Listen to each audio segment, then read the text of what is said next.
Sa ngalan ng Ama, ng Anak at ng Espiritu Santo, Amen. sumainyo ang Panginoon. At sumainyo rin. Mga kapatid, bakit ba tayo nawawala ng pag-asa minsan? Dahil marahil, meron tayong mga plano, meron tayong mga balak na nasisira o hindi natutuloy. Mga kapatid, kapag hindi natuloy ang plano mo, ibig sabihin, may mas mabuting plano ang Diyos para sa iyo.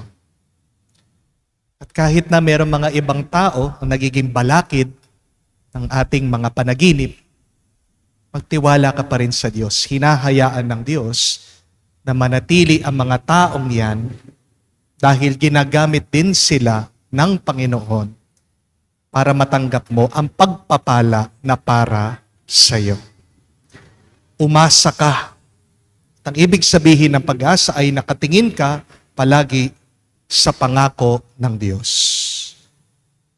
Ang Diyos tumutupad sa kanyang pangako. Hindi kamukha ng tao ang Diyos. Ang tao pag nangako, pinapako. Pero ang Diyos pag nangako, gagawa siya, maghahanap ng paraan para matanggap mo yung pinangako niya. Imposible man, pero manampalataya ka sa Kanya dahil walang imposible pagdating sa Diyos. Sa mga pagkakataon na kung saan tayo'y nanghina ng loob, nawala ng tiwala, nagduda, sumakit ang loob natin, akala natin, pinabayaan na tayo ng Diyos. Humingi tayo muli ng papatawad ng awa sa Kanya, para tayo muling makitang karapat-dapat makatanggap sa mga banal na misteryo. Inaamin ko Sa makapangyarihang Diyos at sa inyo mga kapatid, na lubha akong nagkasala sa isip, sa salita, sa gawa at sa aking pagkukulang. Kaya isinasamo ko sa mahal na Birheng Maria, sa lahat ng mga anghel at mga banal, at sa inyo mga kapatid na ako'y ipanalangin sa Panginoong ating Diyos. kaawaan tayo ng makapangyarihang Diyos, patawarin tayo sa ating makasalanan, at patnubayan tayo sa buhay na walang hanggan. Amen. Panginoon, kaawaan mo kami. Panginoon, kaawaan mo kami. Kristo, kaawaan mo kami. Kristo, kaawaan mo kami. Panginoon, kaawaan mo kami. Panginoon, kaawaan mo kami. Manalangin tayo. Ama naming makapangyarihan, bagaman lagi mong ginaganap ang pagliligtas sa lahat, subalit ngayon higit mo itong kinukusang aming ikagagalak. Tungayan mo kaming iyong mga hinirang upang ang iyong pagtulong at paglingap na maasahan ay siyang magpakatatag sa mga kaanib ng iyong sambayanan at sa mga magiging kaanib pa pagsapit ng pagkabuhay sa pamagitan ni Jesucristo kasama ng Espiritu Santo magpa sa walang hanggan. Amen.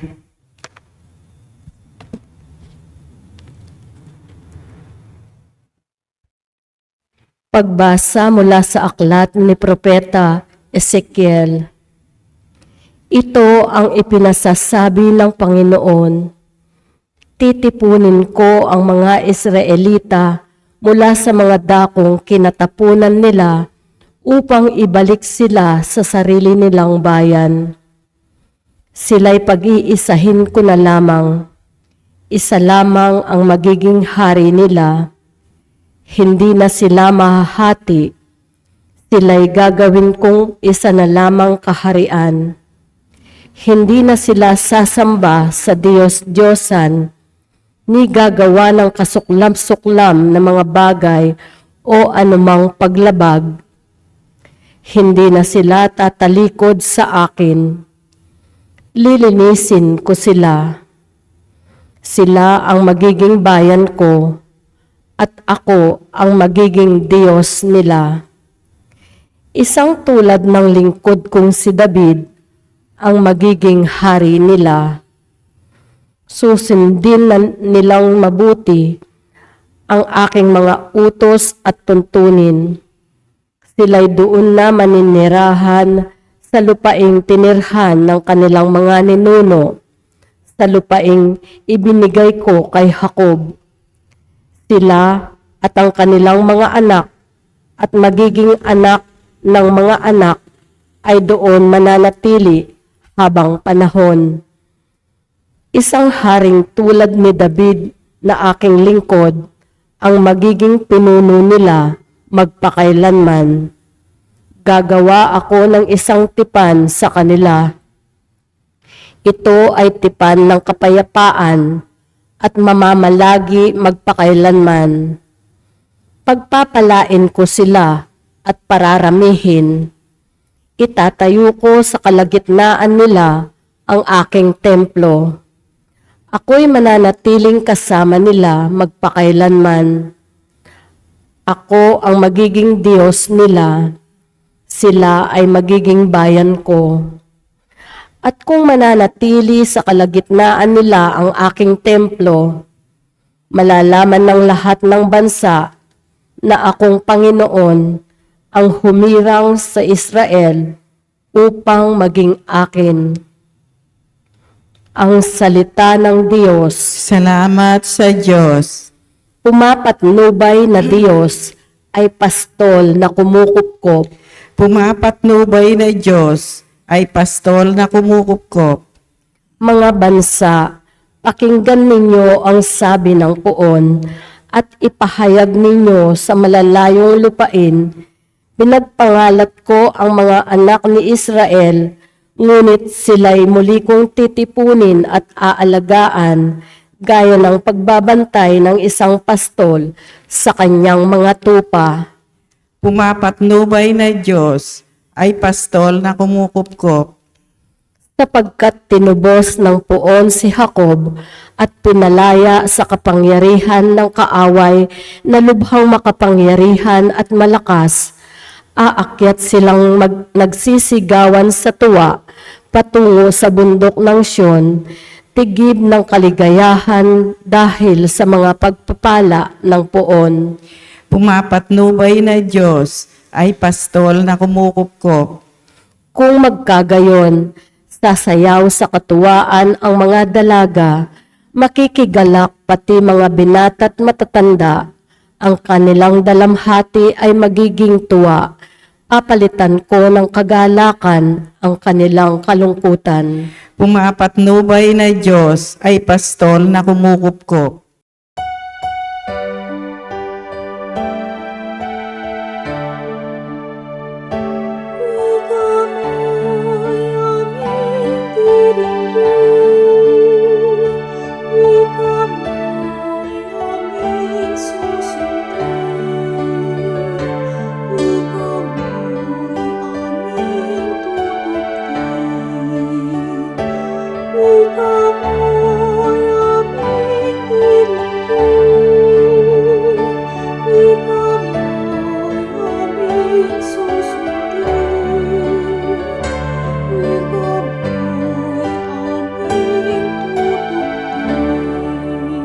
Sinabi ng puhong maal, kasamaan ay layuan, kasalanay pagsisihan, kayo ay magbagong buhay, magbalik loob na tunay. Sumainyo ang Panginoon. At sumainyo Ang rin, mabuting balita ng Panginoon ayon kay San Juan. papuri sa iyo, Panginoon. Nung panong yun, marami sa mga Hudyong dumalaw kay Maria ang nakakita sa ginawa ni Jesus at nanalig sa Kanya. Ngunit ang ilan sa kanila ay pumunta sa mga Pariseo at binalita ang ginawa ni Jesus. Kaya tinipon ng mga punong saserdote at ng mga Pariseo ang mga kagawad ng Sanhedrin. Ano ang gagawin natin? Wika nila. Gumagawa ng maraming kababalaghan ng taong ito. Kung siya'y pababayaan natin, mananampalataya sa kanya ang lahat. Paririto mga Romano at wawasakin ang templo at ang ating bansa. Ngunit isa sa kanila, si Caiaphas, ang pinunong saserdote noon ay nagsabi ng ganito, ano ba kayo? Hindi ba ninyo naiisip na mas mabuti para sa atin ang isang tao lamang ang mamatay alang-alang sa bayan, sa halip na mapahamak ang buong bansa? Sinabi niya ito hindi sa ganang kanyang sarili lamang. Bilang pinakapunong saserdote sa panahong yon, hinulaan niyang mamamatay si Jesus dahil sa bansa. At hindi dahil sa bansang iyon lamang, kundi upang tipunin ang nagkakawatak-watak na mga anak ng Diyos. Mula noon, binalangkas na nila kung paano ipapapatay si Jesus. Kaya't hindi na siya hayagang naglakad sa Judea. Sa halip siya'y nagpunta sa Ephraim, isang bayang malapit sa ilang. At doon siya'y nanirahang kasama ng kanyang mga alagad. Nalalapit na ang pista ng Paskwa, maraming taga-lalawigang pumunta sa Jerusalem bago magpaskwa upang isagawa ang paglilinis ayon sa kautusan. Hindi nila nakita si Jesus sa templo, kaya't nagtanungan sila, ano sa akala nyo? Paririto kaya sa pista o hindi? Ipinag-utos ng mga punong saserdote at ng mga Pariseo na ituro ng sino mang nakakaalam kung nasaan si Jesus upang siya'y maipadakip nila. Mga kapatid, ang mabuting balita ng ating Panginoon. Pinupuri ka namin, Panginoong Jesucristo. Magandang araw po muli sa inyong lahat. Meron pong isang kwento tungkol sa isang matandang balong babae. Matagal na po namatay yung kanyang asawa, yung kanyang mister, at iniwan po siyang mag-isa ng kanyang mga anak sa kanyang bahay. Dahil hirap na hirap po itong babae, minsan di siya makakain, kaya naman siya'y nagdarasal araw-araw sa Diyos. Sinasabi, Panginoon, punuin niyo naman ng pagkain ang aking ref. Panginoon, bigyan niyo naman ako ng aking makakain araw-araw. Panginoon, huwag niyo po akong pababayaan. Isang araw, kagising po ng babae, lumabas po siya sa kanyang tahanan at lo and behold, may nakita po siyang isang bag punong-puno po ng grocery items ng pagkain. At itong babae, tuwang-tuwa, naglulundag po siya sa saya. Sinasabi niya, "Praise the Lord! Praise the Lord! Praise the Lord!" Sabi po niya. Pero habang nagsasaya at nananalangin, nagpupuri ang babae sa Diyos, meron daw isang lalaki ang lumabas dun sa mga halaman. At sabi niya, tingnan mo na, sinasamba mo ang isang Diyos na hindi naman totoo, isang Diyos na wala naman talaga katang-isip. Narinig kita kahapon, nagdarasal ka. Ako yung kapitbahay mo. Hindi ako naniniwala sa Diyos. Atheist ako. Kaya ang ginawa ko, akong pumunta sa grocery, akong bumili ng pagkain, pumunta ako dito, nilagay ko sa tapat ng iyong bahay. Hindi Diyos ang gumawa niyan. Ako, sabi po nitong lalaki, isang patunay lang na hindi totoo ang Diyos. At nung narinig po ng babae ito, nagpatuloy po siya sa kanyang pagpupuri, pasasalamat sa Diyos. Sabi niya, "Praise the Lord! Praise the Lord! Praise the Lord!" Nagtataka po itong lalaki. Sabi niya, Teka, sandali. Hindi mo ba narinig yung aking sinabi? Hindi naman ang Diyos ang bumili ng grocery para sa iyo. Ako yung nakarinig ng panalangin mo. Ako yung gumastos. Ako yung nagpagod. Ako pumunta sa tindahan. Ako ang nagdala ng pagkain dito. Hindi ang Diyos. Walang Diyos. Hindi totoo ang Diyos. Nauunawaan mo ba? At ito pong babae, nagpatuloy po sa kanyang pananalangin, pagpupuri. Sabi niya, "Praise the Lord! Praise the Lord! Praise the Lord! Tingnan mo na ang Diyos." Ginawa pa niya na ang demonyo ang magbayad ng aking pagkain, sabi niya. Mga kapatid, tandaan niyo po ito na meron tayong isang Diyos. Hindi niya hahayaan na ang masama ang magwagi. Meron tayong isang Diyos na kung saan gagamitin niya kahit na ang mga taong masasama para tayo ay mapabuti. Meron tayong isang Diyos na kung saan kahit na yung mga paghihirap natin, magagamit niya yan bilang sangkap ng ating bendisyon. At yan po ang ating narinig sa nabasang ebanghelyo. Nagpaplano daw ang mga Pariseo, mga eskriba, ang Sanhedrin, ang pari ng templo kung paano nila papatayin ang ating Panginoong Hesukristo. Pero ang hindi nila alam, itong masamang balak nila ay parte ng plano ng Diyos. Dahil ang kamatayan ni Jesus ay ang magiging bayad para sa kaligtasan ng ating mga kasalanan. Tingnan niyo po mga kapatid, ang masamang karanasan ay magiging daan para sa kaligtasan ng sanlibutan. At ito din po ang pinapahayag ng unang pagbasa. Sabi ng Diyos, darating ang araw, ang magkakahiwalay ay pagsasama-sama niya. Ang mga magkakalayo ay pagkakaisa niya. Diba? Isa po ito sa mga pinagkakalungkutan natin. Nahihirapan tayong ninanais natin na magkasundo ang mga tao na magkakasalungat. Alam ko po, ang dami sa inyo nagdarasal na sila'y magkabalikan kanilang mga asawa. Paano ba hihinto yung bangayan sa politika? Paano magkakasundo ang mga nag-aaway-away na magkakamag-anak? Paano din magkakaisa? Tayong mga Kristiyano na naniniwala kay Kristo, ang malungkot na kwento, iisa lang na Diyos ang ating sinasamba, pero tayo mismo, hindi tayo magkaintindihan. Nag-aaway-away tayo sa ating mga pananaw, sa ating mga paniniwala tungkol kay Jesus. Kapatid, kapag merong away, kapag merong paghihiwalay, kapag merong hindi pagkakasundo, hindi po masaya ang Diyos.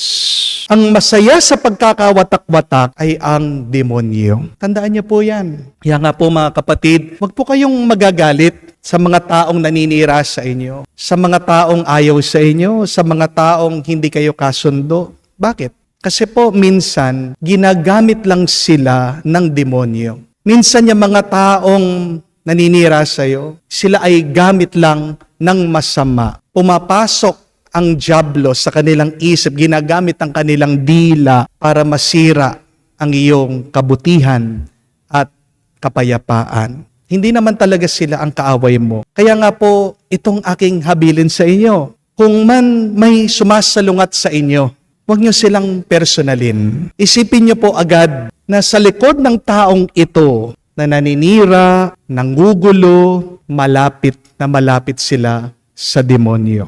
Unawain niyo po, ang dyablo talaga ang sumusot-sot sa mga taong ito para mag-away kayo. When somebody is going against you, Satan is only using them to hurt you. These people that you think are your enemies, they are just a tool of the devil. Kung man ikaw ay nasaktan dahil nabangga ka ng sasakyan, kanino ka magagalit? Doon sa sasakyan o doon sa nagmamaneho? Di po ba doon sa nagmamaneho? Ganyan din, kapatid. Yung mga taong ayaw sa'yo, yung mga taong nagbababa sa'yo, yung mga taong napakasama ng kanila sinasabi tungkol sa'yo, gamit lang sila ng demonyo. Kaya nga po, huwag niyong lalabanan yung mga lumalaban sa inyo. Ang labanan natin ay yung masamang espiritu na sumasanib sa kanila. Amen? Ang labanan natin ay ang masamang espiritu na buhay sa kanilang isip, sa kanilang mga puso. Kaya nga, sabi po ni Jesus sa atin, di ba? Pagdasal natin ang mga taong ito. Kasi ang masamang espiritu ng demonyo, gusto lang niyang mawala ang espiritu ni Kristo dyan sa puso mo. Huwag kang maghihiganti sa mga nagpaplano ng masama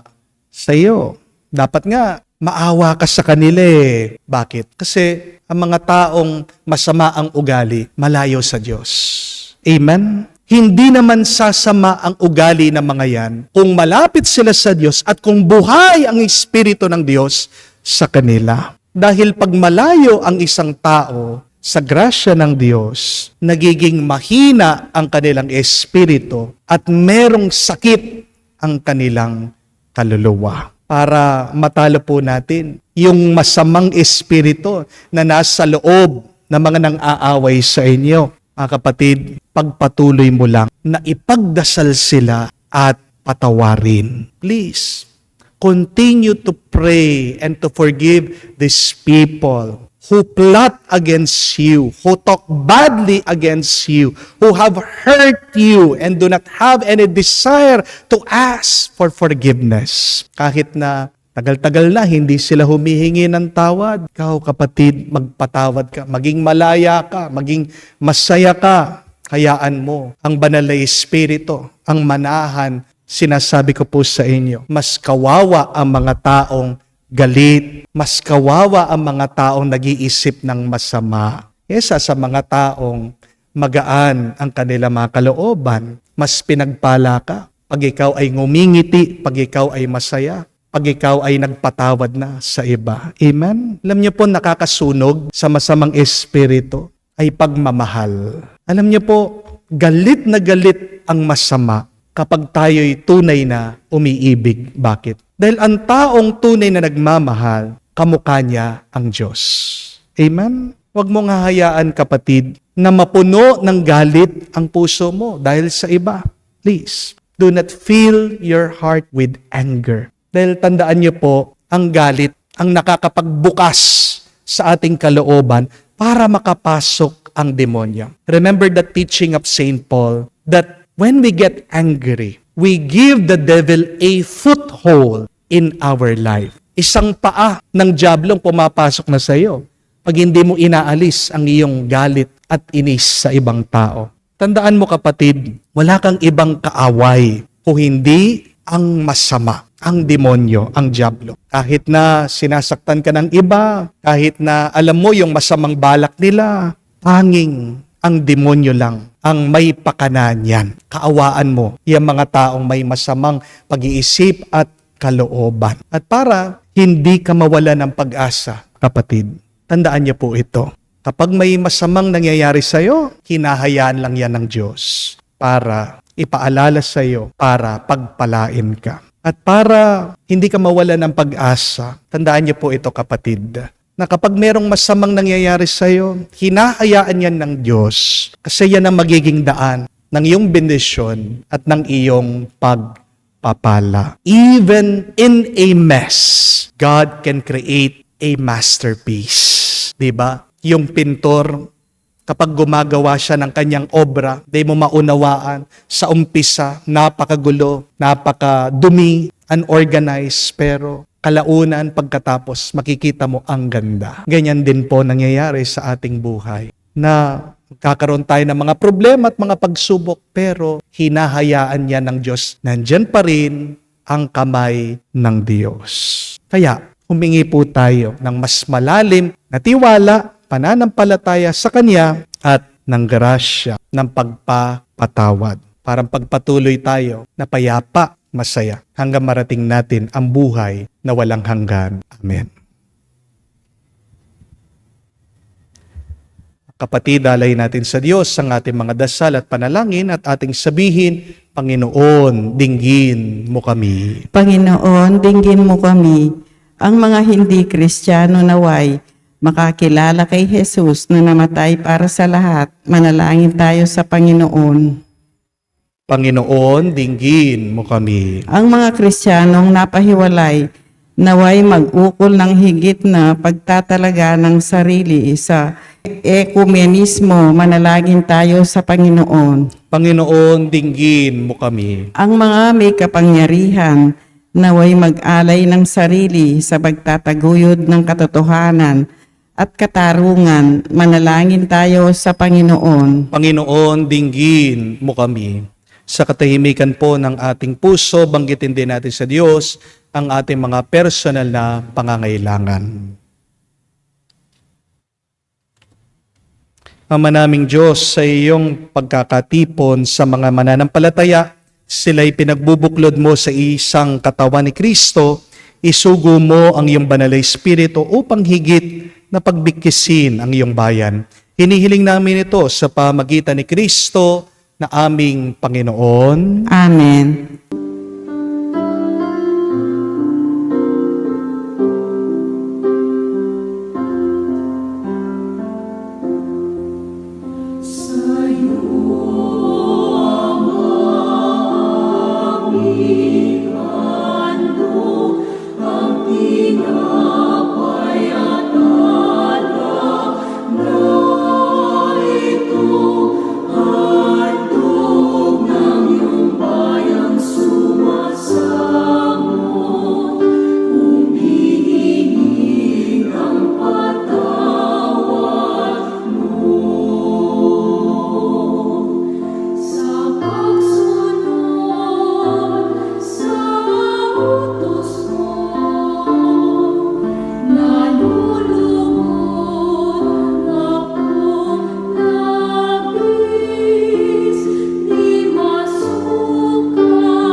Manalangin kayo mga kapatid, para ang ating mga paghahain ay kalugdan ng Diyos, amang makapangyarihan. Tanggapin nawa ng Panginoon itong pag-ahahin sa iyong mga kamay, sa kapurihan niya at karangalan, sa ating kapakinabangan at sa buong sambayanan niyang banal. Ama naming lumikha, kami iyong dinudulutan na walang hanggang buhay, sa pagpapahayag namin ng pananampalataya sa iyong ngalan, sa pagdiriwang na muling pagsilang nung kami binyagan. Tanggapin mo ang aming mga alay at panalangin, upang ang mga umaasang magiging kaanib ng sambayanan ay huwag masiphayo sa kanilang inaasam. At ang mga umaasang patatawarin sa kasalanan ay tumanggap ng kanilang nilulunggating makamtan. Sa pamagitan ni Jesucristo kasama ng Espiritu Santo, magpasawalang hanggan. Amen. Sumainyo ang Panginoon. At sumainyo rin. Itaas sa Diyos sa inyong mga puso at diwa. Itinaas na namin sa Panginoon. Pasalamatan natin ang Panginoong ating Diyos. Marapat na siya ay pasalamatan. Ama naming makapangyarihan, tunay nga marapat ikaw ang aming pasalamatan sa pamagitan ni Jesucristo na aming Panginoon. Minarapat mong pagtitiis para sa naghihirap ay maging tagapagpahiwatig ng pasasalamat na aming inihahain ngayon sa iyong hapag. Ang iyong anak ay ulirang tagapagbigay ng pagsasaluhan sa mga nagugutom at mga nauuhaw. Sa pagsunod namin sa giliw mong anak, ang pagkamawain mo ay aming ginaganap upang ang pag-iimbot ay mapawing lahat sa aming pag-uugali at gawaing binabala. Kaya kaysa namang hilig sisiawit na papuri sa iyo na walang humpay sa kalangitan, kami nagbubunyi sa iyong kadakilaan. Santo, Santo, Santo,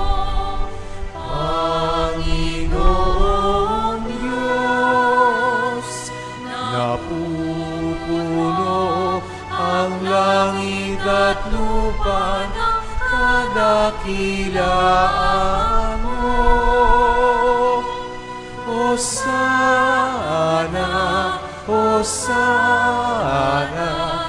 Hosana sa kaitaasan. Hosana, Hosana, Hosana sa kaitaasan. Pinapala ang naparirito sa ngalan ng Panginoon. Hosana, Hosana, Hosana sa kaitaasan. Hosana, Hosana, Hosana sa kaitaasan. Ama naming banal, ikaw ang bukal ng tanang kabanalan. Kaya't sa pamagitan ng iyong Espiritu, gawin mong banal ang mga kaloob na ito upang para sa amin maging katawan at dugo ng aming Panginoong Heso Kristo.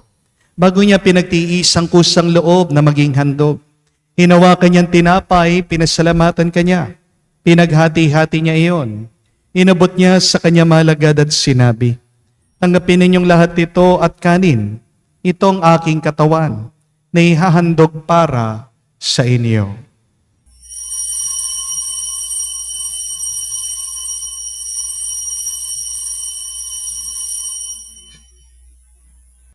Gayon din naman na matapos ang hapunan, hinawakan niyang kalis. Muli kanyang pinasalamatan. Inabot niyang kalis sa kanya malagad at sinabi, "Tanggapin ninyong lahat ito at inumin. Ito ang kalis ng aking dugo, ng bago at walang hanggang tipan. Ang aking dugo na ibubuhos para sa inyo at para sa lahat, sa ipagpapatawad ng mga kasalanan. Gawin ninyo ito sa pag-alaala sa akin."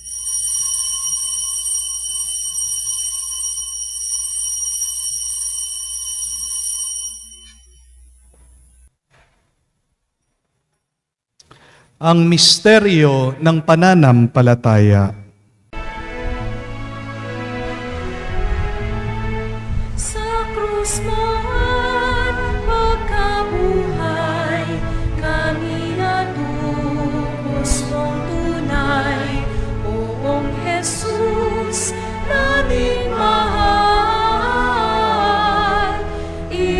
Iligtas mo kaming tanan, ngayon at magpakailanman. Ama, ginagawa namin ngayon ang pag-alaala sa pagkamatay muling pagkabuhay ng iyong anak. Kaya tinialay namin sa iyong tinapay nagbibigay buhay at ang kalis na nagkakalob ng kaligtasan. Kami nagpapasalamat dahil kami yung minarapat na tumayo sa harap mo para maglingkod sa iyo. Sinasamo namin kami magsalo-salo sa katawan at dugo ni Kristo ay mabuklod sa pagkakaisa sa pamagitan ng Espiritu Santo. Ama, lingapin mong iyong simbahan, laganap sa bundigdig. Puspusin mo kami sa pag-ibig. Kaisa ni Francesco, ang aming Santo Papa, si Florentino, aming Arsobispo at ng Tanang Kaparian. Alalahanin mo rin ang aming mga kapatid na nahimlay, may pag-asang sila'y muling mabubuhay. Gayon din naman lahat ng mga pumanaw.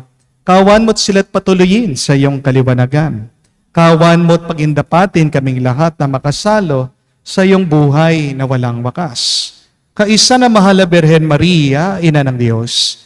Kaisa ni San Jose, kanyang malwalhating esposo.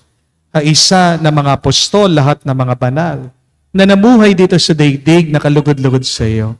May pagdiwang naman namin ang pagpupuri sa ikararangal mo sa pamagitan ng iyong anak aming Panginoong Heso Kristo. Sa pamamagitan ni Kristo, kasama niya at sa Kanya, ang lahat ng parangal at papuri ay sa iyo, Diyos Ama, makapangyarihan, kasama ng Espiritu Santo, magpasawalang hanggan. Amen, amen, amen.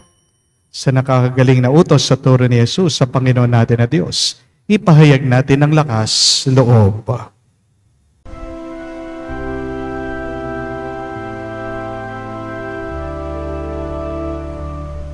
Ama namin, sumasalangit ka, sambahin ang ngalan mo, mapasa amin ang kaharian mo, sundin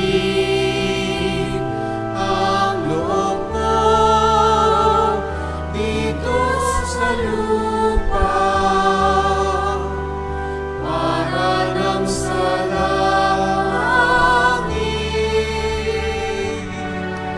Bigyan mo kami ngayon ng aming kakanin sa araw-araw, at patawarin mo kami sa aming mga sala, para ng pagpapatawad namin sa nagkakasala sa amin. At huwag mo kaming ipahintulot sa tukso, at iadya mo kami sa lahat ng masama. Hinihiling namin kami adya sa lahat na masama, pagkalooban ng kapayapaan araw-araw, ligtas sa kasalanan, ilayo sa lahat ng kapahamakan, samantalang aming pinanabikan ang dakilang araw ng pagpapahayag ng tagapagligtas naming si Heso Kristo. Sapagkat iyo ang kaharian at ang kapangyarihan at ang kapurihan magpakailanman. Amen. Panginoong Yeso Kristo, sinabi mo si mga apostol, kapayapaan ang iniwan ko sa inyo. Ang aking kapayapaan binibigay ko sa inyo. Tungayan mo ang aming pananampalataya. Huwag ang aming pagkakasala. Pagkalooban mo kami ng kapayapaan at pagkakaisa ayon sa iyong kalooban. Kasama ng Espiritu Santo magpa sa walang hanggan. Amen. Kapayapaan ng Panginoon ay laging sumainyo. At sumainyo rin. Magbigayan po tayo ng kapayapaan sa bawat isa. Pisuin niyo po, kapayapaan po sa inyong lahat.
Mga kapatid, naririto ang ating Panginoong Jesucristong Kordero ng Diyos. Siya nag-aalis na mga kasalanan ng sanlibutan. Mapalad tayong lumalapit sa piging ng Kordero. Panginoon, hindi ako karapat-dapat na magpatuloy sa iyo. Ngunit sa isang salita mo lamang ay gagaling na ako.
Manalangin tayo. Ama naming mapagmahal, kami yung pinagsasalo sa katawan at dugo ng anak mo ay maging hindi nawa naiiba sa Kanya. Sa pagtataglay ng buhay mo sa amin ay Kanyang pamana. Kasama ng Espiritu Santo, magpasawalang hanggan. Amen. Kapag meron pong paghihiwalay, away, o hindi pagkakasundo, yan ay gawa ng masama ng demonyo. Pero mabuting balita na kahit na may paninira ng masama, kaya pa rin gamitin yan ng Diyos para sa iyong pagpapala. Kahit na merong kasamaan, ay ginagamit na sangkap yan ng Diyos para sa iyong bendisyon at para sa kaligtasan ng iyong kaluluwa. Kaya, manatili kang umaasa, kapatid. Keep on hoping. Huwag ka magagalit, huwag ka magnanais na magiganti sa mga iba. Magpatuloy ka lang. Ang kalaban mo talagang masama, hindi ang ibang tao. Naway tandaan mo na kahit na sa gulo, ay gagamitin pa rin yan ng Diyos. Uusbong ang pagpapabuti ng iyong kaluluwa dyan. Even in a mess, God can create a masterpiece. Bukas po, mag-uumpisa na ang ating mahal na araw sa pamagitan ng Palm Sunday. Kaya pinapaalala ko po, ang mga susunod na araw ay tinatawag na mahal na araw. Naway pagsumikapan natin na tayo ay tunay na maging mapagmahal sa ating kilos, sa ating pananalita, sa ating pakikitungo sa iba. So do not only observe the religious traditions, but observe your heart through this coming Holy Week. Are you truly becoming like God? Are you truly becoming a loving person, a follower of Christ? Yan po yung bigyan nyo ng pansin. Walang kwenta ang ating mga gagawin sa mahal na araw kung hindi naman tayo nagbabago at kung hindi natin nakakamuka si Kristo sa kanyang kabutihan, sa kanyang kabanalan, sa kanyang pagmamahal. May this Holy Week transform you to become the loving person that you should be, continue to be hopeful in the midst of your problems and conflicts. Sumayin niyo ang Panginoon. at sumainyo rin. At kayo'y pagpalain ng Diyos, makapangyarihan sa lahat, sa ngalan ng Ama, ng Anak, ng Espiritu Santo. Amen. Ang ating misa ay natapos na. Humayo kayo sa kapayapaan ni Kristo. Salamat sa Diyos.